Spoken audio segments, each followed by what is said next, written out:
على أشرف الأنبياء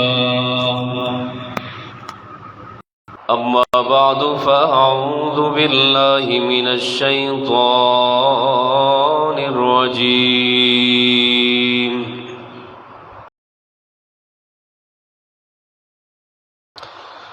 بسم الله الرحمن الرحيم تبت يدا أبي لهب وتب ما أغنى عنه ماله وما كسب سيصلى نارا ذات لهب وامرأته حمالة الحطب في جيدها حبل من مسد صدق الله العظيم اللهم صل على محمد وعلى آل محمد كما صليت على إبراهيم وعلى آل إبراهيم وعلى آل إبراهيم إنك حميد مجيد اللهم بارك على محمد وعلى آل محمد كما باركت على إبراهيم وعلى آل إبراهيم وعلى آل إبراهيم إنك حميد مجيد سبحان ربك رب العزة عما يصفون وسلام على المرسلين والحمد لله رب العالمين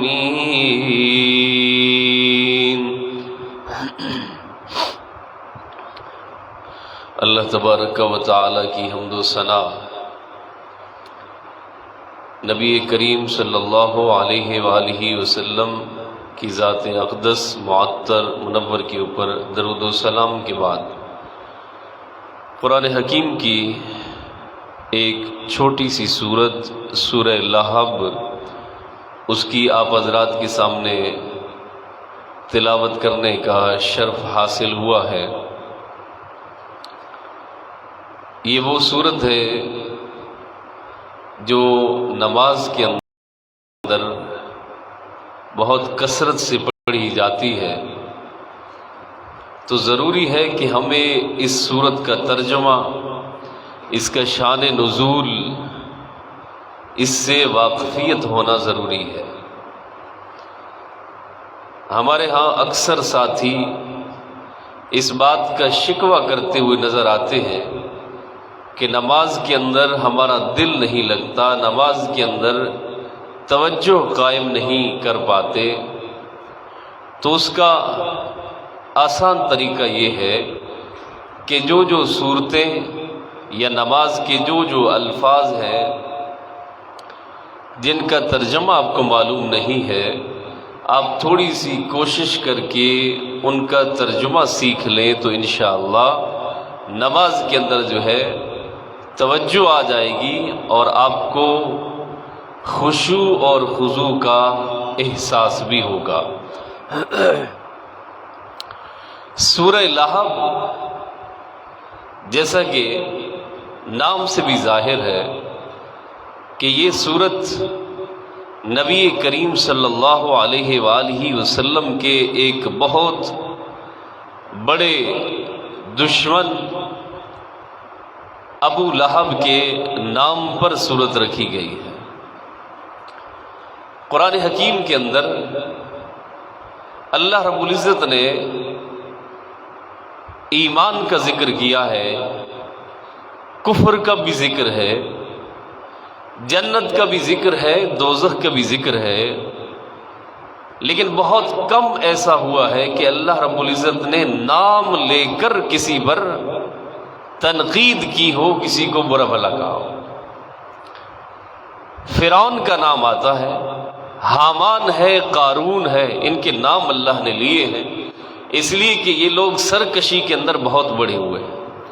لیکن نبی پاک صلی اللہ علیہ وآلہ وسلم کے دور میں اگرچہ بڑے بڑے دشمنان خدا پیدا ہوئے، موجود تھے، ابو جہل بھی، عتبہ، شیبہ، یہ سب لوگ موجود تھے، لیکن اللہ نے ان کا نام نہیں لیا قرآن کے اندر۔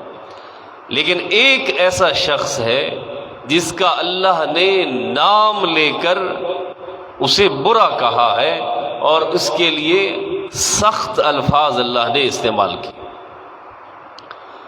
نام تھا عبد العزیٰ، لیکن ظاہری شکل و صورت بڑی حسین تھی، حسین انسان تھا، تو اس لیے لقب پڑ گیا ابو لہب۔ لہب کہتے ہیں شعلے کو، یعنی اس کا چہرہ اتنا حسین تھا کہ لوگوں نے اس کو ایک آگ سے، شعلے سے تشبیہ دی، ابو لہب۔ لیکن بدقسمتی میں اس کا کوئی ثانی نہیں تھا۔ اللہ نے اسے یہ اعزاز بخشا کہ وہ نبی کریم صلی اللہ علیہ وآلہ وسلم کے خاندان کا ایک فرد، یہ کوئی کم اعزاز نہیں تھا۔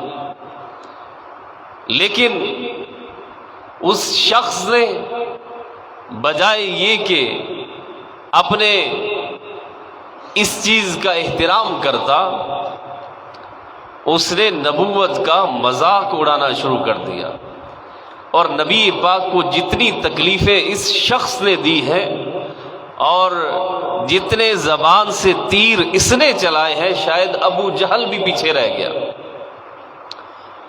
اس لیے اللہ کریم نے اس کے بارے میں سورت نازل فرمائی، فرمایا کہ تبت یدا ابی لہب و تب، ٹوٹ جائیں ہاتھ ابو لہب کے، فرمایا وہ تب، اور ٹوٹ گئے۔ اللہ کریم فرماتے نا کن فیکون، ہو جا، بس وہ کام ہو جاتا ہے۔ فرمایا ٹوٹ گئے ہاتھ ابو لہب کے۔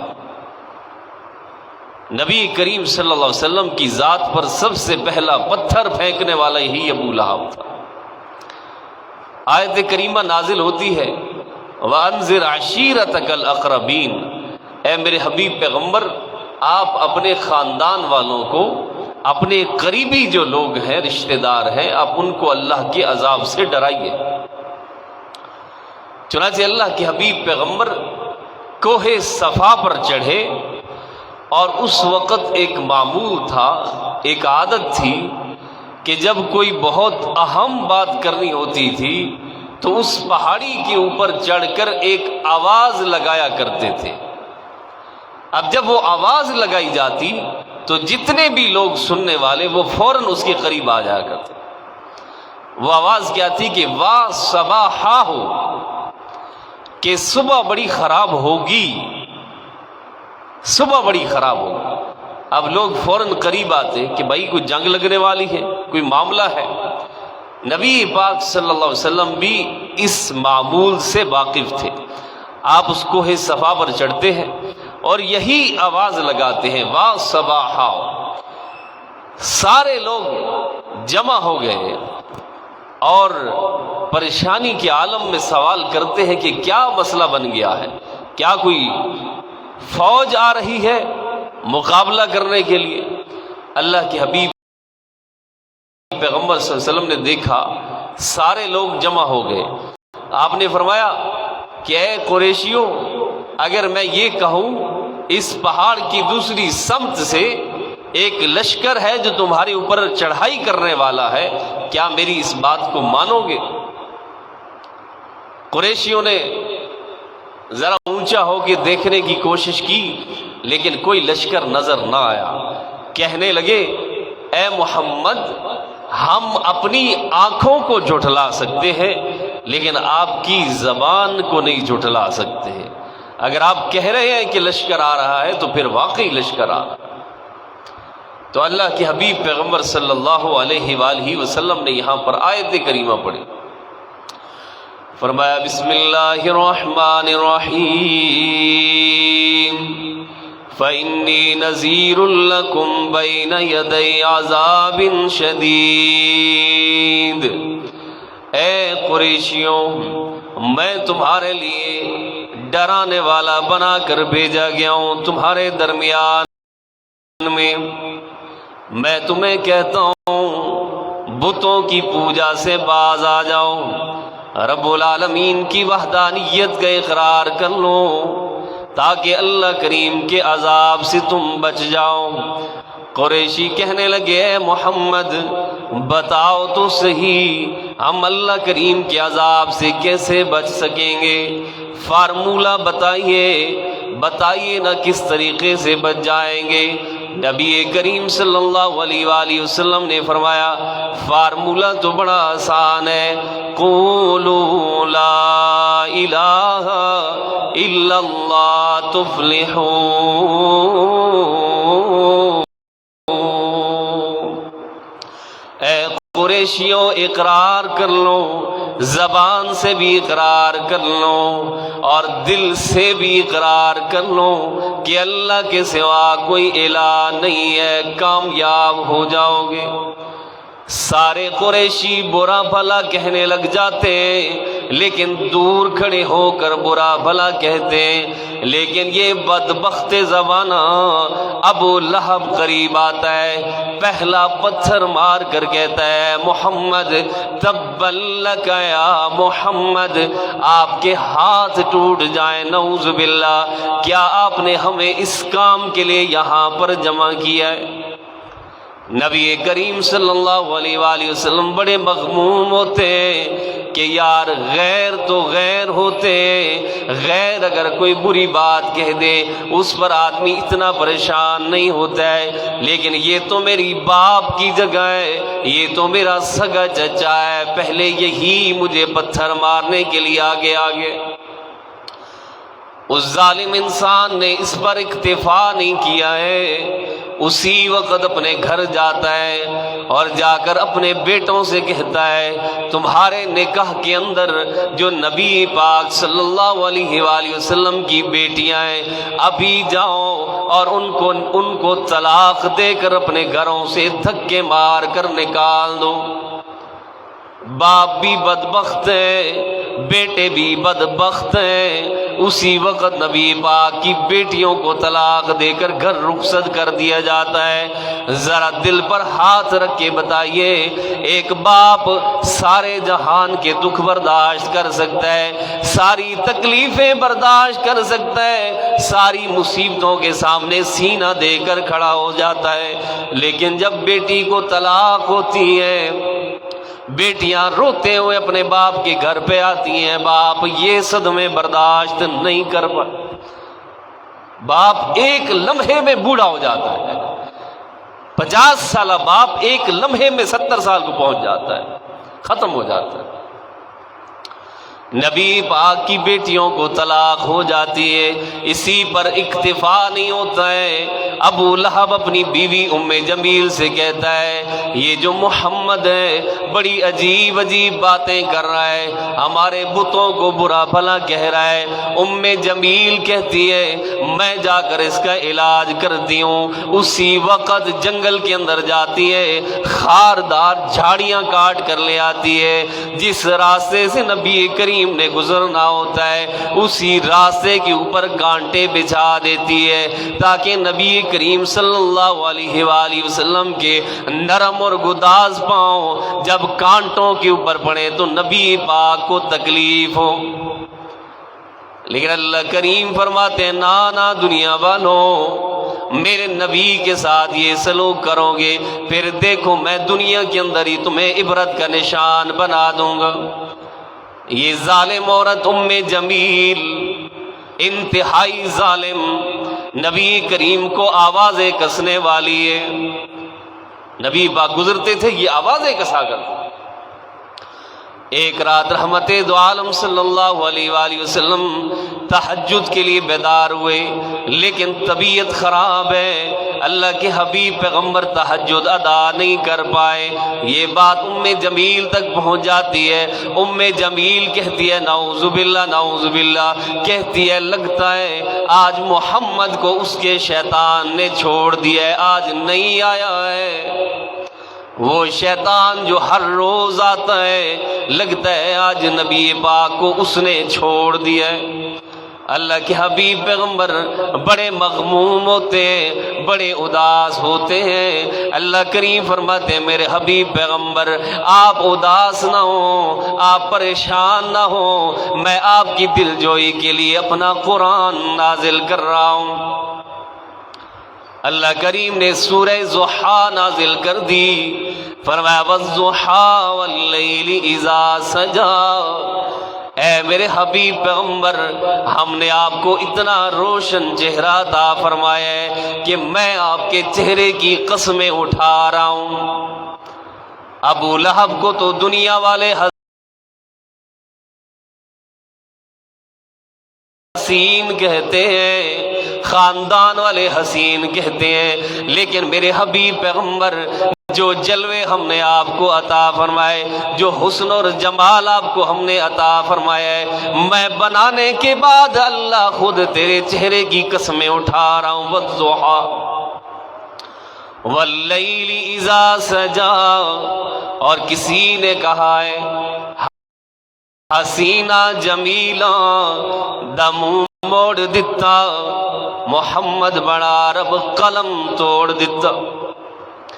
اے میرے حبیب پیغمبر، آپ جیسا حسین نہ ہم نے بنایا ہے، نہ ہم کبھی بنائیں گے۔ یہ آپ کو کہتی ہے کہ ہم نے آپ کو اکیلا چھوڑ دیا ہے، دنیا والوں نے اکیلا چھوڑ دیا ہے، محمد اکیلے رہ گئے، اکیلے رہ گئے۔ نہ میرے حبیب پیغمبر، ہم نے آپ کو اتنا حسین چہرہ عطا فرمایا ہے۔ ایک صحابی رسول کہتے ہیں نبی پاک کے جب چہرہ انور کو میں دیکھتا ہوں، یوں محسوس ہوتا ہے کہ سورج تیرتا ہوا جا رہا ہے۔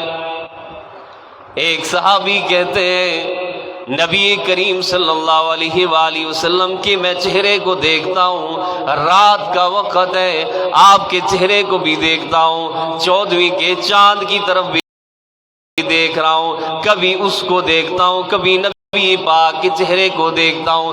بار بار دیکھنے کے بعد میں اس نتیجے پر پہنچا ہوں کہ اللہ کریم نے جو حسن محمد الرسول اللہ کو عطا فرمایا وہ 14ویں کے چاند کو بھی عطا نہیں کیا۔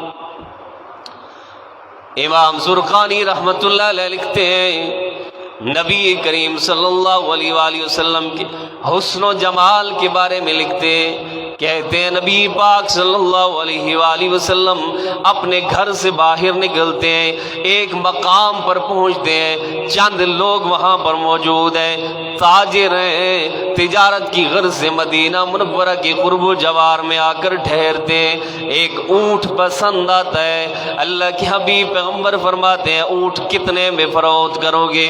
وہ کہنے لگے اے اجنبی انسان، ہم یہ اونٹ اتنی رقم لے کر اس کو فروخت کریں گے۔ اللہ کے حبیب پیغمبر اونٹ پکڑ لیتے ہیں اور کہتے ہیں آپ یہیں پر ٹھہریے، میں ابھی رقم لے کر آتا ہوں، پھر آپ کو رقم ادا کر دوں گا۔ وہ آدمی کہتے ہیں چلے جائیے اور اونٹ کو بھی ساتھ لے جائیے۔ اللہ کے حبیب پیغمبر اونٹ لے کر چلے جاتے ہیں۔ اب جو ارد گرد لوگ موجود ہیں وہ ان کے پاس آتے ہیں، کہتے ہیں بڑے عجیب تاجر ہو، ایک آدمی آتا ہے اور تمہارے اونٹ کی مہار پکڑ کر لے جاتا ہے کہ میں رقم بعد میں دے دوں گا، ہو سکتا ہے آوے ہی نہیں، ہو سکتا آئے ہی نہیں، عجیب تاجر ہو، اتنا قیمتی اونٹ اس کے حوالے کر دیا۔ وہ آدمی کہنے لگے یار بات یہ، جب وہ گفتگو کر رہا تھا، جب وہ بات کر رہا تھا، ہماری توجہ اس کی باتوں پر نہیں تھی، ہم تو اس کی آنکھوں کو دیکھ رہے تھے۔ ایک کہنے لگا میں تو اس کے ہونٹوں کو دیکھ رہا تھا، ایک کہنے لگا میں تو ان کی زلفوں کو دیکھ رہا تھا، اس لیے جیسے جیسے وہ کہتے گئے ہم سر ہلاتے گئے، ہم تو بیچنے کے لیے آئے تھے، ہم تو خود بک گئے۔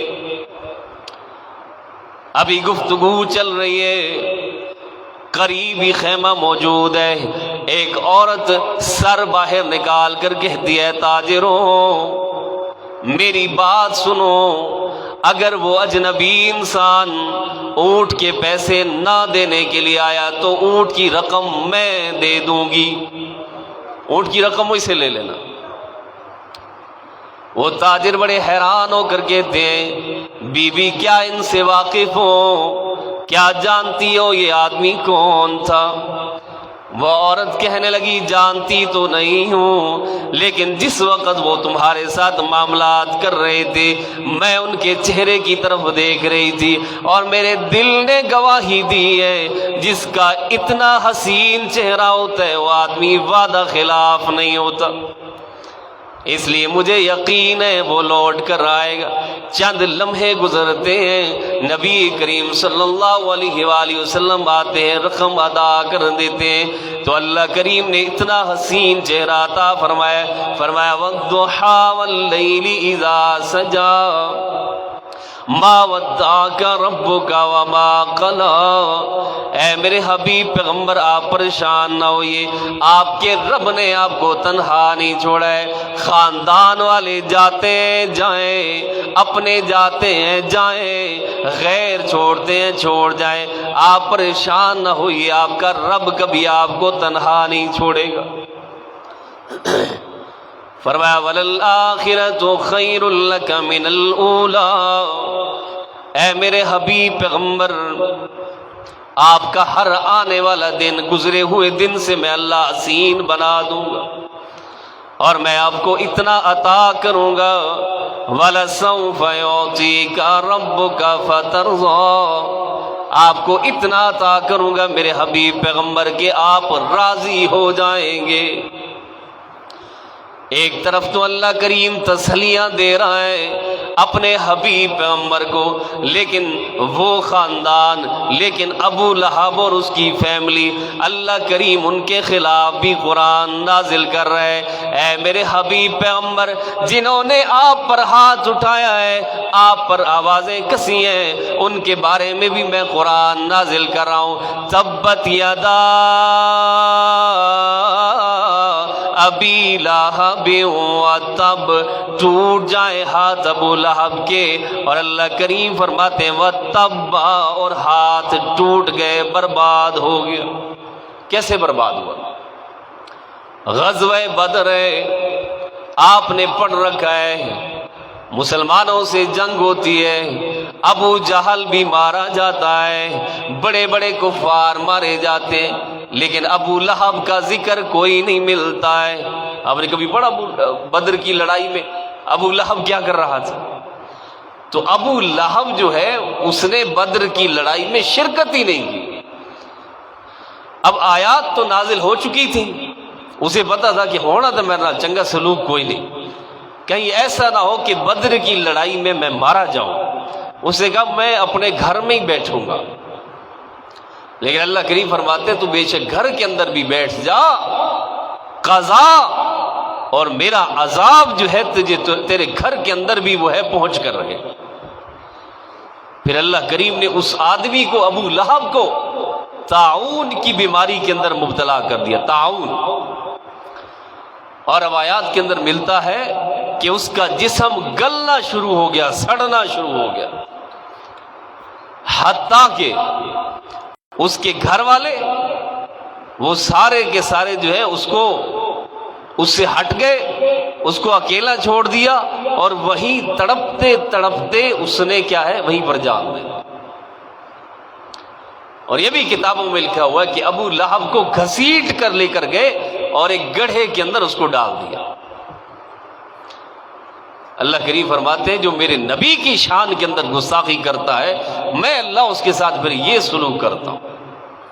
اس کا جرم اتنا بڑا، حق سامنے اور واضح ہونے کے باوجود اسے حق کو تسلیم کرنے سے انکار کر دیا۔ اللہ کریم فرماتے ہیں سَيَصْلَىٰ نَارًا ذَاتَ لَهَبٍ وَامْرَأَتُهُ مَا أَغْنَىٰ عَنْهُ مَالُهُ وَمَا كَسَبَ۔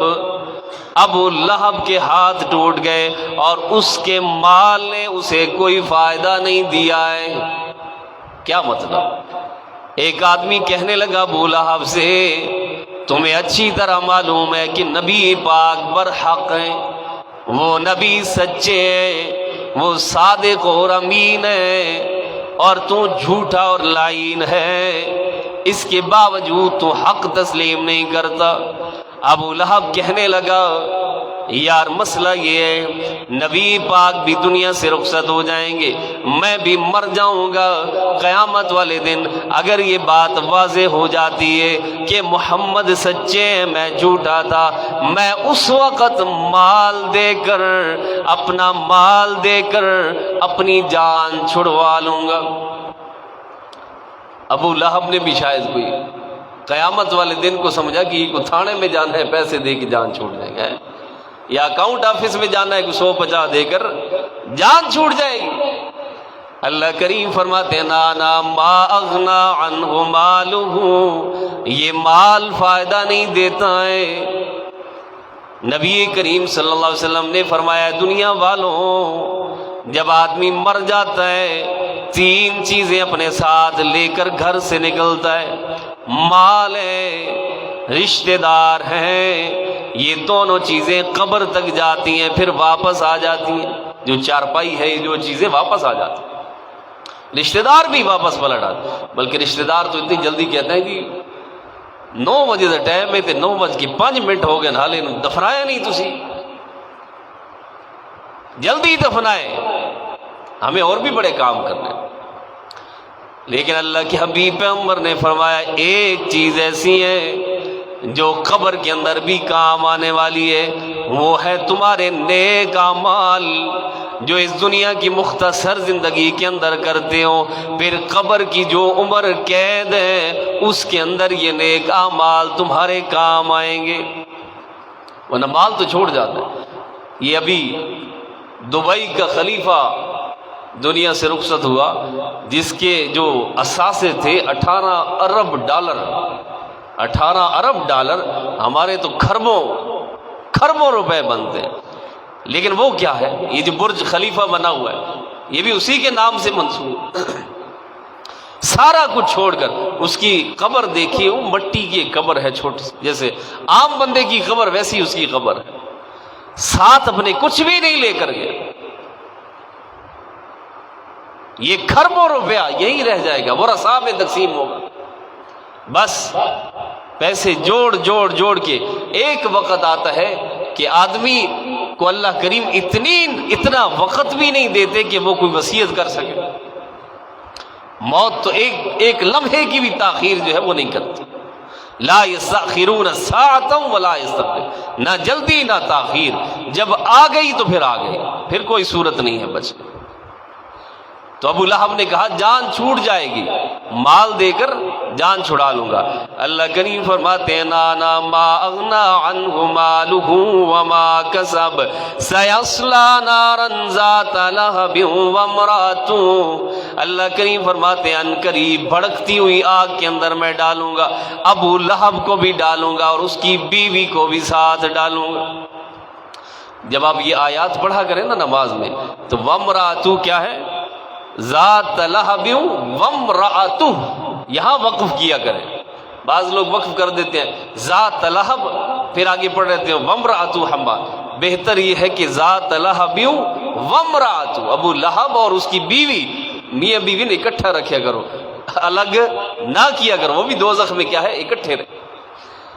اور آگے اللہ کریم فرماتے ہیں کہ جہنم کے اندر ہی جو ابو لہب کی بیوی ہے اس کے سر کے اوپر لکڑیوں کا گٹھا ہے، اور اللہ کریم اس کو کہیں گے کہ یہ گٹھا لے جاؤ جہنم کے اندر چلتے چلتے، جہاں ابو لہب کو سزا ہو رہی ہے آگ میں جل رہا ہے، یہ گٹھا بھی جا کر اس کے اوپر پھینک دو تاکہ اس کی آگ اور بھڑک اٹھے،